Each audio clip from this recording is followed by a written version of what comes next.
先生、空手を始めたのは何歳ですか？ Formally, I began at 16 years old. 16 years old? Why did you start studying? My father loved karate very much. He began learning karate when he was quite young. However, I don't believe he ever took a formal lesson. As a youngster, I always watched him train on the makiwara. Was your first teacher Higa Sensei or Miyagi Sensei? I studied with Higa Sensei first. Why did you begin studying with him? Because his dojo was very near to my home.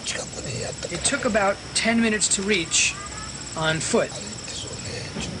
At that time, his dojo had just opened. When I enrolled in his dojo, I had then only 2 senior students. So it was really newly opened. Yes. My seniors then were Mr. Yamashiro and Mr. Takamine. Higa Sensei taught them privately while he was a policeman stationed in the Takamiya section of Itoman City. When Higa Sensei retired from the police force and opened his own dojo, Mr. Yamashiro, who was then his senior student, proved to be quite helpful in opening the dojo. Now, Mr. Yamashiro has retired from karate, and Mr. Takamine is the president of the organization which Higa Sensei had founded.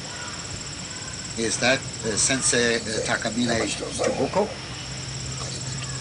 Yes, he is the president, but not an active karate teacher. So I assume you practiced with Mr. Takamine and Mr. Yamashiro. Of course, they were my seniors. Was Higa Sensei dojo the first branch dojo of Miyagi Sensei? Yes, it was the first and only branch dojo of Miyagi Sensei. And Higa Sensei taught Miyagi Sensei's Goju in Itoman City as Master Miyagi's representative until he died. Now I would like to ask about Master Miyagi. Yes, after I joined the dojo of Higa Sensei, I also studied with Miyagi Sensei. So you learned from 2 masters. What kind of teacher was Miyagi Sensei? Well, he was, let's say, a typical ancient Okinawan bushi. He was very, very, very strict, but he was an incredibly honest man. Was he demanding of himself? Yes, he was, quite so. And demanding of his students? Yes, yes, of course. So you know Miyagi Sensei not only as a karate teacher, but on a personal level. Yes. He didn't go out often to visit anyone's home. He really didn't like to. I think he was quite different in that sense from Higa Sensei, who always visited his friends to chat. I suppose Miyagi Sensei often came to my home because he was a good friend of my father. I don't think he visited any other student's house at that time. I don't think he would have come as often if my father was not living with us. You told me before that he often arrived at your home around noon and did not leave until well after midnight. Mr. Toguchi answers, yes. He came to our home around that time and stayed for quite some time. He liked to talk with my father-in-law and my husband. Many times, the second son of Miyagi Sensei would come to pick him up around midnight. And Miyagi Sensei often sent him home alone because the 3 of them were involved in a lively conversation. After his son would leave, The conversation would continue for quite some time. When Miyagi-sensei finally left, my husband always accompanied him to his house. It was then that you were challenged. No, it was not only then. I was always challenged when I was in the streets. Mrs. Toguchi responds, yes, he was always sought after. I see. By the way, how did Miyagi-sensei teach karate? Well, he was a very hard and strict teacher on techniques. Until you became proficient in one technique, he would never teach you more. Nowadays, you learn the sequence of the entire kata right away. But Miyagi-sensei taught it little by little, according to our progress.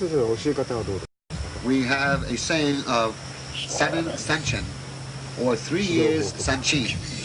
Did he really teach senshin for such a long time? No, he did not. Is it just a saying? Yes, he emphasized the importance of sanshin and taught it for a long period, but he did not teach only sanshin for 3 years. No, he charged tuition. Did he charge tuition? Well, Miyagi-sensei did not charge tuition. However, we gave him gifts at New Year and Oban time. As a sign of thanks. Yes. However, Higa-sensei charged tuition when he opened his dojo. That was the big difference between Miyagi-sensei and Higa-sensei. Miyagi-sensei did not like the idea of taking money for teaching karate. He was a very old type of bushi. Miyagi-sensei is famous for his strength. I heard many stories of his incredible power. For example, it was said he could rip a chunk of raw beef off with his fingers and peel a man's forearm skin off by grabbing him after being attacked. I've heard many stories like this. Yes, I've heard these stories as well, but I don't know if they're true or not. Miyagi-sensei's nickname was Nikutui Magutsuku. Nikutui means to rip meat off. Magutsuku is Miyagi's name in Okinawan dialect. I suppose, Toguchi-sensei comments, in order to emphasize how strong Miyagi-sensei was, these stories were circulated. It is said that he had thrusted his fingers into a bull's chest and ripped out flesh. But I believe it was just like his nickname, Nikutui Magutsuku, just a nickname. By the way, I have met many karate teachers, and anyone who ever knew or studied with Miyagi-sensei praised him as a great karate master. I would like to know your opinion. Well, first of all, Higa-onna-sensei had several good disciples. Miyagi-sensei, however, was the only disciple who studied all the techniques and theories of Nahate from Higa-onna-sensei. Miyagi-sensei even offered housing to his teacher in order to study everything. Higa-onna-sensei had to offer much, and Miyagi-sensei wanted to study everything possible. Miyagi-sensei was the only one who studied his teacher's art completely. Miyagi-sensei was very, very wealthy. Miyagi-sensei was adopted as a child by a relative.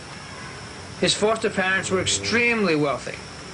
They owned a lot of property in Naha City and several other places. Miyagi-sensei inherited the entire fortune. That is why he did not need to get a normal type of job for a living. He could just enjoy, study, practice, and teach karate. It is said he ate himself out of house and home by just doing karate. Because of his fortune, he could offer Higa-onna-sensei housing and pay. Higa-onna-sensei was the chief instructor of the police academy. And after his death, Miyagi-sensei took over that position. What was Miyagi-sensei's greatest contribution? Besides what I've already described, Miyagi-sensei had created a new type of karate instructional method. By rearranging somewhat the karate he learned from Higa-onna-sensei, The system included what we practice now in Shoreikan, such as warming up exercises, Daruma Taiso, supplementary exercises, and two-man exercises, Munkai Kumite, Kiso Kumite, relaxing exercises, and so on. His second major contribution was to develop his karate to a modern-day physical education program. Thirdly, he was the one, really, to have karate recognized as an official Japanese martial art. This recognition was by the Budokai organization. This recognition is comparable to the present-day acceptance of karate in the Olympics. Until Miyagi-sensei died, until Miyagi-sensei did this, karate was not recognized at all. This was a great contribution to karate. Around 1932 and 33, Funakoshi-sensei was in Tokyo, and Mabuni-sensei in Osaka with active dojos. But they did not promote karate to the Budokai. It was not until Miyagi-sensei came that the Budokai recognized karate. Only after this recognition was karate finally taught in the universities. He was a pioneer of karate, wasn't he? Yes, for this contribution, he was awarded the title of Kyoshi from the Budokai. He was the first karate man ever to receive this title. Obviously, he was an exceptional karate master. Nobody else promoted karate in this way. No. As I said before, both Funakoshi-sensei and Mabuni-sensei were there, but they did not promote karate. Only Miyagi-sensei did this. It was not until Miyagi-sensei did this that karate was known to the public in mainland Japan. Though there were active dojos, it was not really known well by the general public. It was kept somewhat hidden. After this introduction, the founder of judo, Sensei Igoro Kano, came to study with Miyagi-sensei as well. Yes, Igoro Kano sensei made the exercise called Kobo Taiso. Was that exercise based on karate techniques taught by Miyagi-sensei? Yes, Kano sensei returned to Tokyo after studying with Miyagi-sensei and made this exercise, Kobo Taiso. Ko meaning offense and bo meaning defense. This exercise, after Igoro Kano created it from his studies with Miyagi-sensei, was then added officially to the judo curriculum. There were several disciples of Igoro sensei besides Miyagi-sensei. Could you tell me who they were? Well, of Higaonna sensei's students, naturally there were many, but the more popular students, or well-known, were people such as Seiko Higa, who was my first teacher, as I mentioned before. Also, Taizo Tabara and Guskuma Koki. However, it seems really that only Miyagi-sensei was the only one to study everything. This enabled Miyagi-sensei to further develop karate. It was really because he could do it for his life's work and devote all his time to it that he was able to further develop karate. I believe you must devote your life to do something really well. What about Kata Sensei Ru and Kyoto Sensei? I understand that the Sensei Ru of Kyoto Sensei was different from Miyagi Sensei. Yes, that's correct. They were different. This was because Higaonna Sensei's instructional method worked that way. Higaonna Sensei would choose one student and make him an expert in one kata, such as Sanseru. As you know, it takes many, many years to perfect one kata.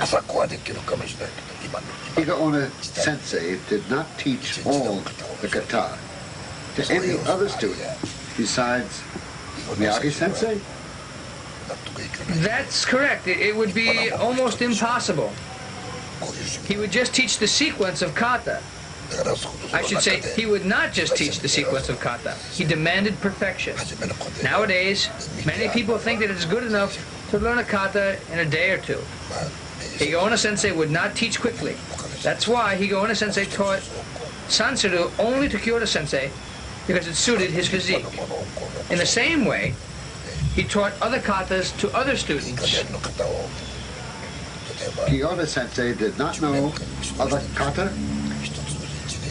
At that time, Higaonna Sensei did not teach all kata to any other student except Miyagi Sensei. I know Kyoto Sensei was very famous for his Sanseru kata. What was Kyoto Sensei's profession? He was a school teacher and later a principal.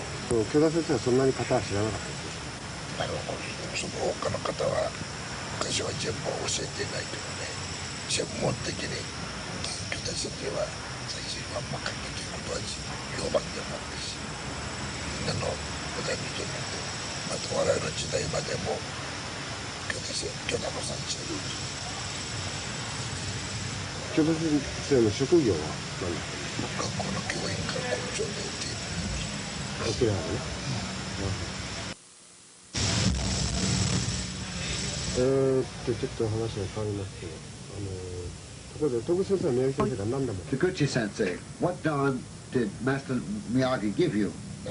He didn't give me anything. Not at all? No, nothing.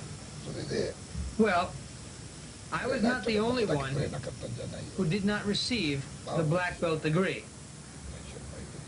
None of Miyagi-sensei's senior students, such as Seiko Higa Sensei or Metoku Yagi Sensei, who were my seniors, or Miyazato Aichi, who was my junior, received any degree from Miyagi-sensei.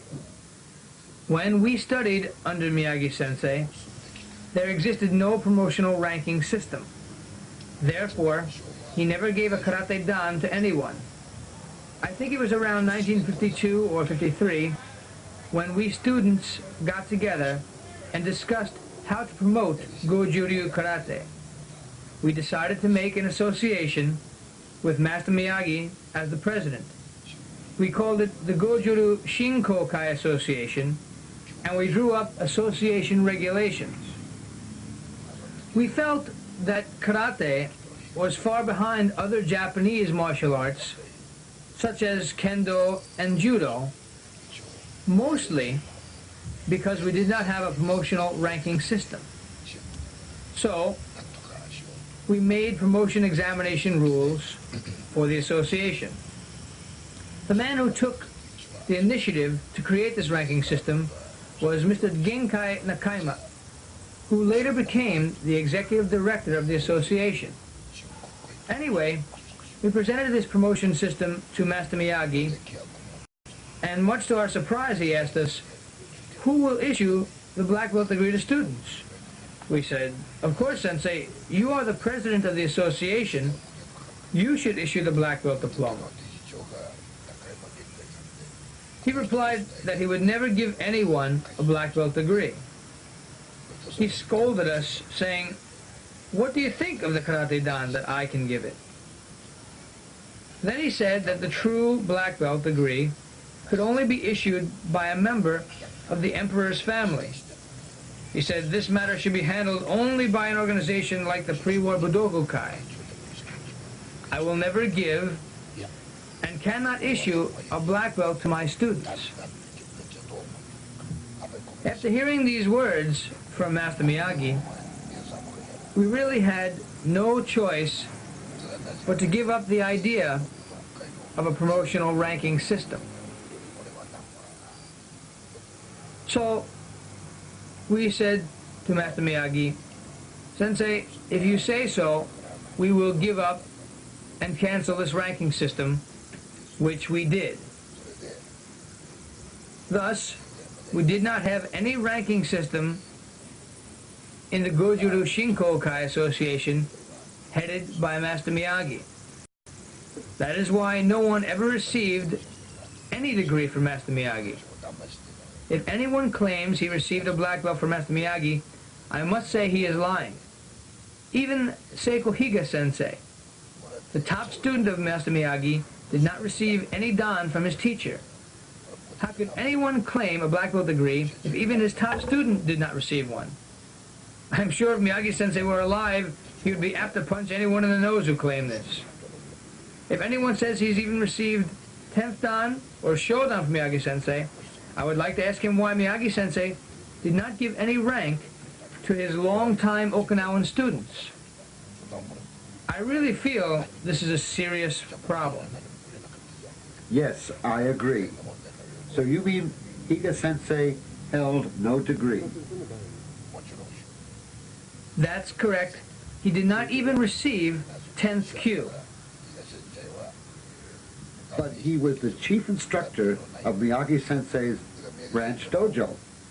Yes, he was the chief instructor, but he did not have the black belt degree. He held the title of chief instructor, which I believe was equivalent to black belt degree. By the way, Miyagi-sensei was awarded the title of Kyoshi by the Budokukai and did not have a black belt degree either. Oh, is that so? He held only the title. Only the title? Yes, only the title. That was the reason Miyagi-sensei gave Higa-sensei permission to open a branch dojo. Since he was officially recognized as a karate teacher by the Budokukai, Higa-sensei was the only student allowed to open a dojo by Miyagi-sensei. After Miyagi-sensei died, students opened their own dojo with their own ranking system. Well, did they give themselves rank? All I can say is that no one received a rank from Miyagi-sensei. Without hesitation, anyone claiming to have a degree from Miyagi-sensei is lying. So you have no degree? No, that is correct. But why do you give rank to your students? Well, I give rank to my students only to show progress. Let's think about the ranking system in the martial arts such as Judo and Kendo. In Judo, to become a third dan, you must beat several third dans in contest. However, in Okinawan Karate, we cannot judge by simple combat. Rank is awarded based on seniority and skill. The interviewer notes that in traditional Okinawan Goju Karate, due to the dangerous techniques of fighting, Jukumite is not practical for evaluation of these techniques. You mean that rank is given by the individual instructors only? Yes, exactly. Teachers can give degrees only to their own students. These degrees don't mean anything to karateka of other schools because there is no authority which is able to issue rank. Then all existing organizations are issuing their own diplomas. That's right. Those ranks are honored only by those who give them. In Judo and Kendo, the ranks of Dan and Kyu mean the same to all practitioners. because there is only one organization to issue the diploma. But in karate, there are so many various organizations, each having their own different standards. This is impossible. You see, anyone can form their own organization. All you need is several dojos to get together to form an association and issue each other rank. Many times the head of the organization is voted 10th dan, and so on goes the ranking. Then all existing, do you mean that they do it for business? It would seem that they are issuing rank mostly for business purposes. This statement is correct. The degree is directly related to the money received. Many 10th dans have popped up. It's good business. Let's say I'm 10th dan and you want 8th dan. If you give me a lot of money, you can get it many times over and back to you without a test. But if I'm only 3rd dan, I can give you no more than 2nd dan. That's why everybody seems to want a higher dan. So there is no real single authority to decide rank? No. Think of it. There are very few 9th or 10th dan in judo or kendo in Japan. I agree. In kendo or judo, up to the level or 5th or 6th dan, you must demonstrate real technical skill to obtain a degree. But at this level, your contribution to the art is more important in order to achieve a higher dan level. In Okinawa, many people still in diapers, 30 or 40 years old, claim 9th dan. It is a joke. Karate people are laughed at by judo and kendo people. If you are 70 or 80 years old and have contributed for many, many years to the art, then maybe you are 8th or 9th dan. In kendo, people that are 40 or 50 receive 5th or 6th dan. But only older, very devoted students receive 7th dan. But not everyone. And usually, you must be in your 60s or 70s. But in karate, you can make yourself 8th dan, 9th dan, 10th dan, whatever you want. This is because karate is in a big mess. It would seem karate became too popular too fast, and because of this, the quality of instruction was not so good. I agree. It is burned like a fire out of control. Karate spread too fast and spread most quickly among university students. Therefore, the true traditional Okinawan karate was never fully introduced to the karate world. Yes, I agree completely.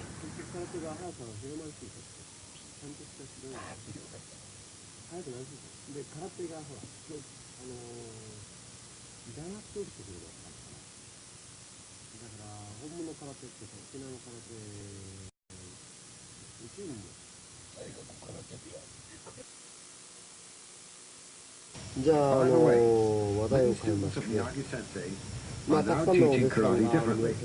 I assume they all study the same techniques. Why is there such a difference?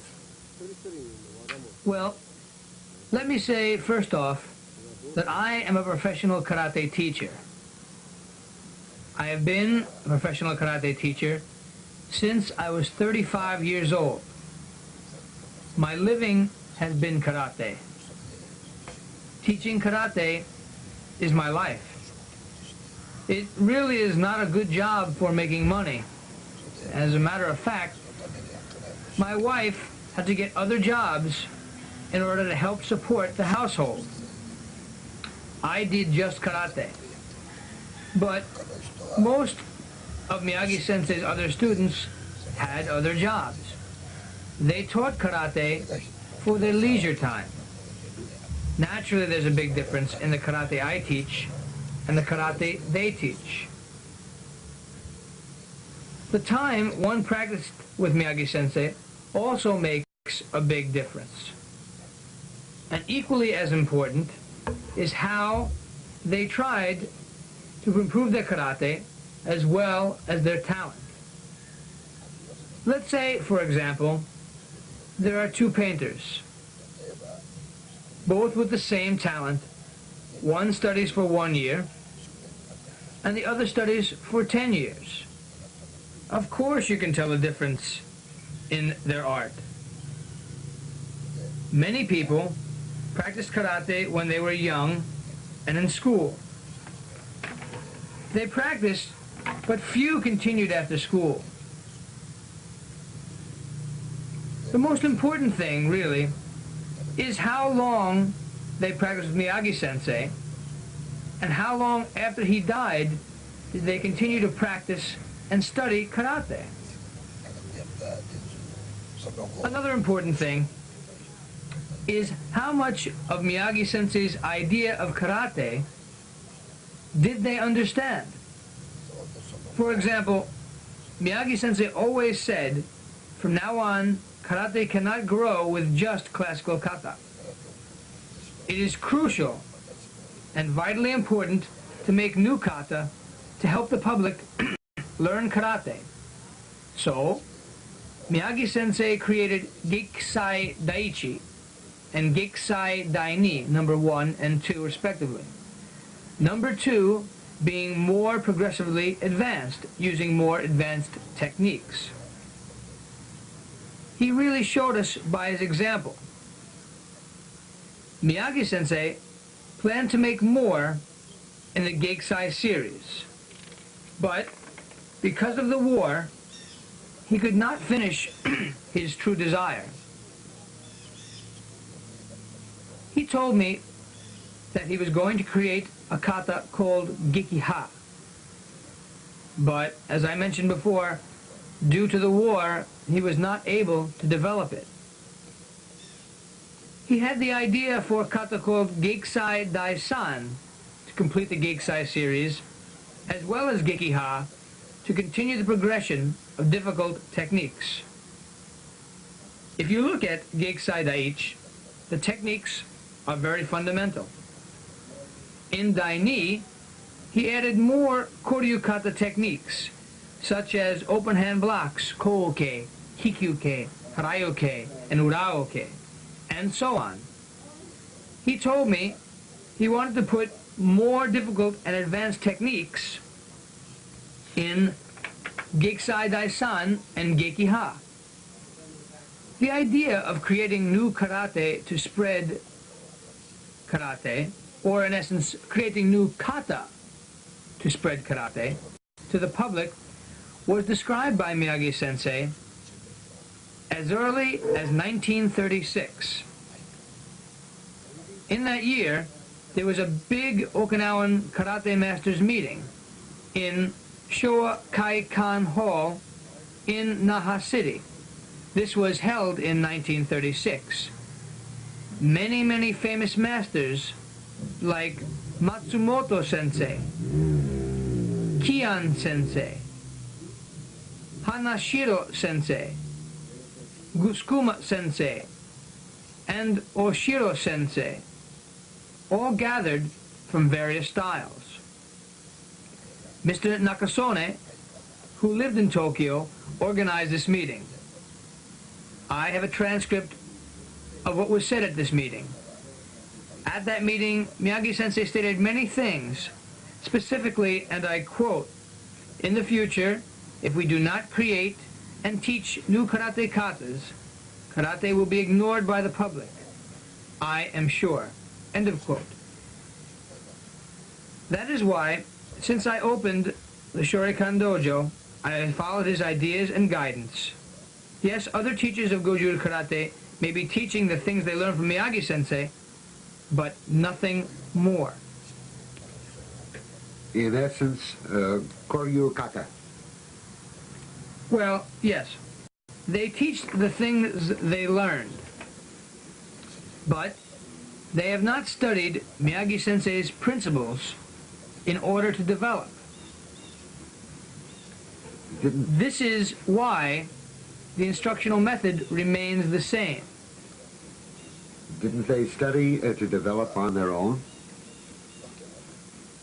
Of course they studied, but it is impossible to do this part-time. You must do it for your profession and devote your life to it. Otherwise, you cannot make a good instructional method. Did Miyagi-sensei teach these important theories and principles to all his senior students? Well, I suppose they may have heard these things, but I don't really know about other people. After World War II, Master Miyagi taught me much more of the theory of karate and principles of karate and how to further create and develop an instructional system to classical Goju-ryu. For example, one day on the way to my job when I delivered tea, I stopped by Miyagi-sensei's home to bring him a gift and to say hello. He asked me to stay and talk and would not let me leave. I could not even go to work that day. I supposed he sensed perhaps that he would die soon, although it's not really possible for me to say conclusively. At that time I know he had high blood pressure and a bad heart. He was always very worried about his health after the war. That's why I think he would speak about things non-stop. When he spoke for such a long time, his wife would get worried and tell me that the master is tired and chase me out. She always gave me the opportunity to leave. I suppose he felt there may not have been much time to tell me everything. He really wanted to talk. I guess he felt he could die at any moment. Did Miyagi-sensei speak with anyone else regarding these matters? I really don't know whether they, went to his house. In the dojo, many people came to practice. But when I was in the dojo, he told me that I was now at the level to study theory, that I had passed through the stage of physical training. I must now learn theories and principles. He told me to carefully listen to what he said. Now I look back and realize he wanted to pass on those theories before he died. I didn't expect he would die so soon, but I'm sure he felt something was in his fate. Did Miyagi-sensei create these theories and principles, or were they taught to him by Higa-Una-sensei? They were taught by Higa-Una-sensei. Miyagi-sensei studied Higa-Una-sensei's principles and further developed them into a system. As I've stated before, it is like a mathematical equation. Just the remembering the equation does really serve no purpose. You must use it and study it. Even if you study from your teacher, if you don't devote yourself to further study and in essence do your homework, it will do you no good. Miyagi-sensei may have taught these theories to a few students, but it appears Toguchi-sensei, only you have materialized Miyagi-sensei's vision. Yes, I believe this is so. Since I started the Shoreikan dojo, the things Miyagi-sensei told me have always stayed in my mind. That is how I developed the Shoreikan instructional method. Then you mean your Shoreikan system is the materialization of Miyagi-sensei's theories and principles. As I mentioned before this, I should say before this war, Miyagi-sensei taught me these theories, principles, and physical training. After I opened my dojo, many foreigners came to study. Then is when I really understood what Miyagi-sensei meant at the meeting in 1936. My real understanding of karate and Miyagi-sensei's vision only came after I opened my own dojo.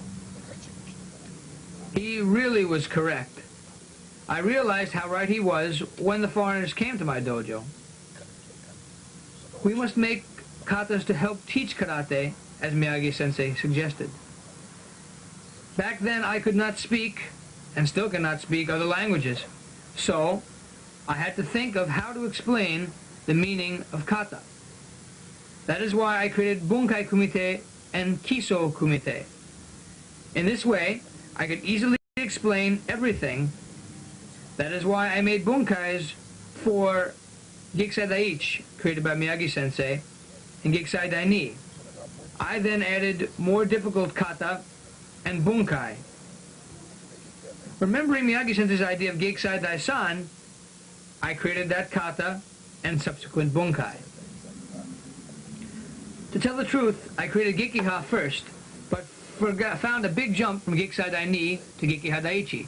So I created Geki Daisan to fill in the gap. It worked well. Then you mean that Miyagi-sensei created the name Gekiha? Yes, it was his idea. But Toguchi-sensei, you actually created kata. Yes, I did it by applying his ideas. I added more classical Goju techniques. To change the subject, the karate world appeared to be in a big mess. There are many styles, and everyone claims their own degrees, especially in Goju.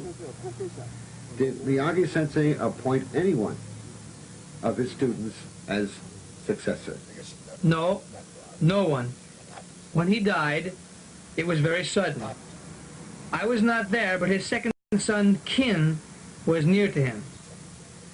Apparently, Miyagi-sensei called his name, Kin, and then died of a heart attack. He taught just the day before at the police academy. I don't believe he expected to die. It was so sudden.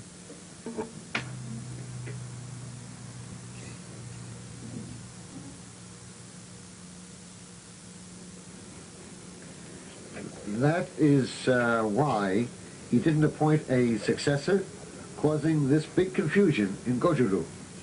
Yes, that's correct. Miyagi-sensei did not create a ranking system, only seniority.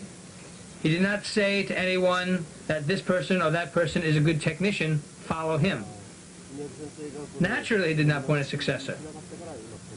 I think it is reasonable to assume that Higa-sensei would have become the successor because he was the most senior student and was the only student approved to teach from Miyagi-sensei. But it just did not work out that way.